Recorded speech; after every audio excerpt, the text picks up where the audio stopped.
Hi, there's more and more talk going on that we may be moving into a shifting real estate market. So in today's Coffee with Connie, I'm going to go into how to identify what a shifting market looks like, and if you're a seller, how to be strategic in pricing to maximize your profit on the sale. So stay tuned for this edition of Coffee with Connie. Currently, we're having a lot of talk nationally that we may be moving into a declining real estate market. Declining meaning maybe fewer sales, lowering prices. So keep in mind that we're going to watch indicators, economic indicators, to determine, where the market is going. But markets are every market is a little micro. And so your neighborhood could do totally different than the neighborhood 5 miles away. So I want to explain to you kind of how to watch what's happening in your community to determine if prices are going to start going down and how to respond to that. So there's essentially 3 types of real estate markets. There's what we call a seller's market, a balanced market, and a buyer's market. And for the last almost decade now, we have been in a seller's market. So what does that mean? Well, it's advantageous to the sellers because there's low inventory. There's not a lot for buyers to choose from. And so it's supply and demand. And when supply doesn't meet demand, you know what happens? It's economics 101, and that causes increasing prices. We've seen increasing prices across the board here in Atlanta, significant, which is good because we took a huge hit during the recession. And then we're going to skip over balanced market because a balanced market does not last very long. We're going to talk about that in a minute. But then we have the buyer's market, and a buyer's market is advantageous to a buyer, which means that inventory, the number of homes available, there's more inventory for them to choose from. So in the past, few years, if you've been out looking, sometimes houses have multiple offers, they sell within a couple days. And once we move into buyer's market, time on market, the time it takes to get an offer is going to go up. It's going to take longer to sell your house because there's fewer buyers in the market because of the fear of declining prices. You see, once prices start going down, then the buyers get fearful about buying. But there are still buyers and there are still deals. And so inventory starts to increase and prices start to go down. So, the question is, where are we? Are we in a buyer's market or a seller's market? Well, I think it all depends, and that's not what this video is about. We're not going to delve into which areas are buyer's markets or seller's markets, but the good news is I'm going to include, if you're watching this on my blog or on YouTube, a link to the Ansley Atlanta third quarter market report, and you can look at your town in your price range and you can see if it's a buyer's market or a seller's market for you. All right, so just like the stock market, it's impossible unless you have ESP, or what is that? You can see into the future. Unless you have that, you can't time the market, And what happens in real estate is, over time we all know prices go up and then prices go down and then prices go up. And historically that has been usually like a 10-year period. So we're past 10 years right now. So a lot of the economists are saying, how much longer can prices continue to go up? So here's the thing, you want to sell when you can get the most money for your house, right? So you're waiting, like prices are going up.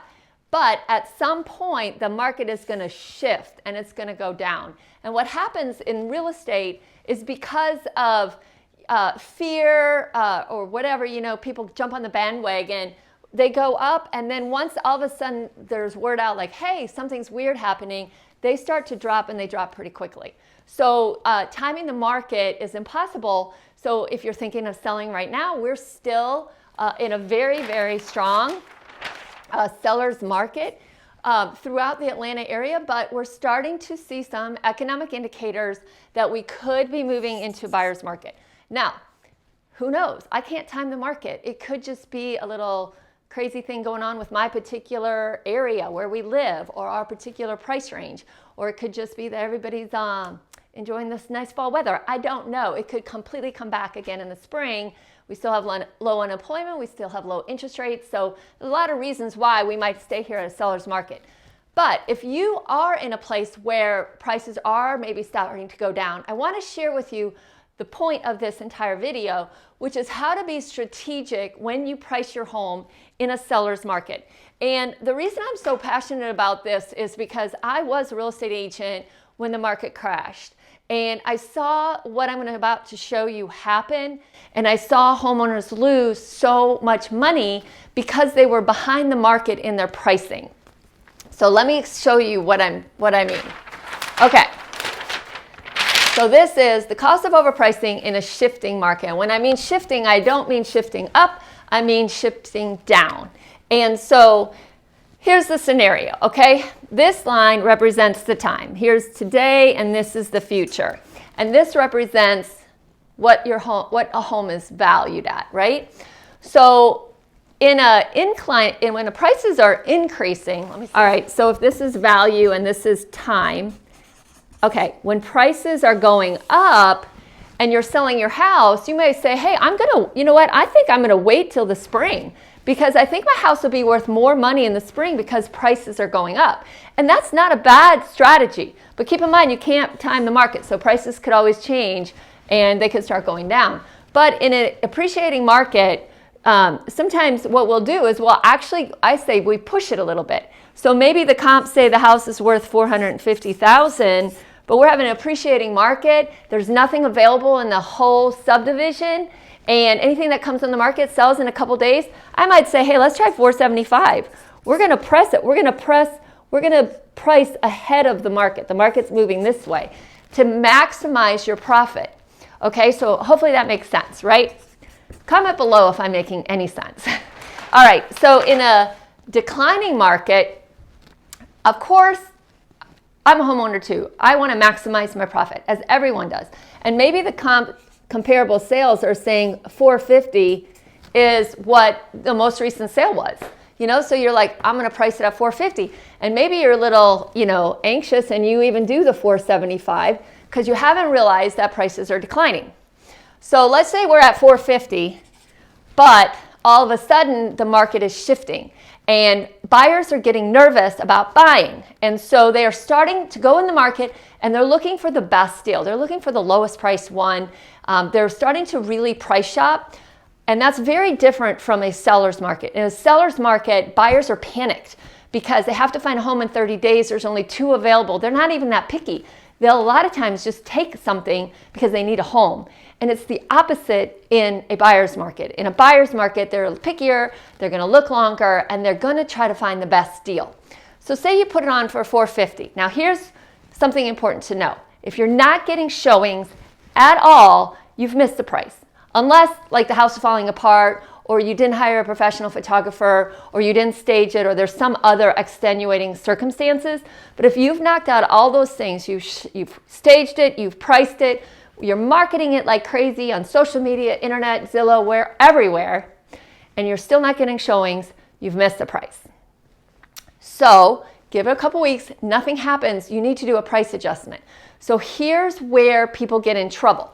They say, oh shoot, I have to do a price adjustment. So they drop the price to $445 or $440. And by the time that, 30 days goes by and they drop it, the value of their house is even lower because maybe before it was at $440, but now it's at $430 and now you're still too high. So another 30 days goes by and you drop it to $435. Well, guess what? Now it's worth $425. So you see what I'm saying? You're chasing the market and it's costing you money over time. And then the worst part is the longer you're on the market, what do you think the buyers start thinking about this house, right? They start thinking something is wrong with it. Why is nobody buying it? Why is it still on the market? Why have they had all these price reductions? So in the end, you may even end up selling below the market because you sat on the market so long. So this is not the most cheerful Coffee with Connie, and I'm sorry, but I'm so passionate about helping our clients maximize the value that they can get on their house. If you've got to sell, you've got to be strategic in your pricing. And when a market is declining, you may not price your home at what the current market value is. You might get ahead of all your competition, because remember, all your competition is pricing right here. You might want to get ahead and price it right here and beat them out so that you don't end up selling for a lot less money months down the line. Hope you've enjoyed this edition of Coffee with Connie. I do have a huge disclaimer here. I don't know if we're in a buyer's market at all right now, and I know in a lot of price ranges we are far from a buyer's market. But in some areas and some prices, we are starting to see indication of that. So if you want to know if that is going to impact you, please reach out, give Dan or I a call. We would love to help you. Thanks for watching this edition of Coffee with Connie.